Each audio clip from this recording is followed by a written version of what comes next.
You've been around for quite some time, from 2006-7 when your first book came out, and this is 2012, almost middle part. What I would like to know is, as an insider, as an author, what do you think? Has the industry, the Indian publishing industry, changed? Because we these days see a lot of books every week, every month coming, being churned out. What's your take on this? Is it that's the biggest change which I can see. Quantities have increased and the quality has gone down. So, like today, the same old problem India has always. It's always about. So today, every week you have, every week you see the birth of many new authors. Yeah. But at the same time, the editing quality has gone down. Pricing has become probably the most pivotal and the most crucial part in ensuring the success of a book. So irrespective of the quality of a book, in fact it's very strange, it's become like a movie which gets released on a Friday, and the whole idea is to get your costs and every possible profit in the first 3 days. And nobody really bothers about the quality. That's precisely what is happening with the publishing industry also, which is sad. But yeah, I think everything moves in cycles. So I think we should soon have a stage where publishers stop publishing every college dropout who wants to write and become more discerning where it comes to the editorial quality, the content quality. Because what I felt was in the early 90s there was this engineering boom, and every other person was going for engineering studies. Now these days every engineering fellow is going for writing a book and stuff. Right. I mean, in my growing up years, probably I just heard about 3 or 4 Indian authors, Shobha De, Upmani Chatterjee, Upmani Chatterjee, Anurag Mathur. Yeah, that's true. But today, a whole lot of people seem to be pursuing writing as a career. So definitely the publishing industry is open up, which is a very good thing.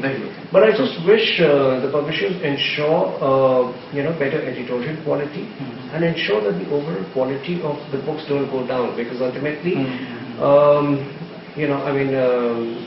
if you have a whole generation growing up reading substandard and mediocre stuff, that doesn't augur too well for the future of the country. Yeah, that's true. And one of the reasons what I feel is that we, as a nation, we are not an English-speaking nation. Right. That's not our national language, And it's a very funny situation we've got. And we write in English, but we don't talk in English much.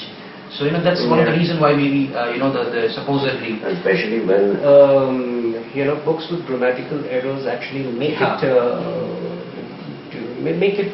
big. The problem is that quite a lot of people actually accept the language with its flaws without realizing that that's not the way the language is spoken. And that becomes a benchmark in a way. Sadly. Yeah, absolutely. And I was going through some of your videos of your previous book launches and stuff like that, and every author says that, and I've also heard you saying this, that every book is your baby and stuff, and God has been kind. He has given you a real baby now, and congrats. And thank you. And how is the feeling? And well, it's very interesting that in the last few months preceding the release of the book, both my baby and the book seem to be competing each other, and my wife and I would keep discussing who's going to come first. And when the time actually came, when the book actually got launched, it's very strange that the birth of the baby and the launch of the book almost happened simultaneously. Oh my God! Okay, that's like. So yeah, it was a great feeling, and I've always maintained that the birth of a book is very similar to holding a newborn baby. True. But this time, when my real baby was born, I think that's a different feeling altogether. That will never match up to any professional achievement. That's true. But yeah, God has been kind, and I'm very happy that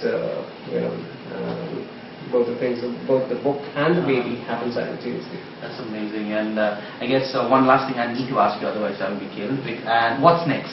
Book-wise, what's next? Well, even I'm deciding on that. Okay. But yeah, I want to experiment once again with. You have an idea already that you're trying with? I want to experiment with a non-fiction narrative for the first time, because that will be something radically different from the stuff which I have done. Okay. And I think I need to challenge myself to ensure, I just want to challenge myself and try and see whether I can succeed with a non-fiction narrative as well. So that's an idea which I'm working on, but I wouldn't like to say much about it now because there are a lot of times when I just scrap the entire stuff that I've written 50%, even after I've completed it 50%. So that's, it hasn't yet reached that stage. Maybe a couple of months down the line, I will have a better idea whether I'm going ahead with it or not. And that's where I would. Authors are secretive anyway.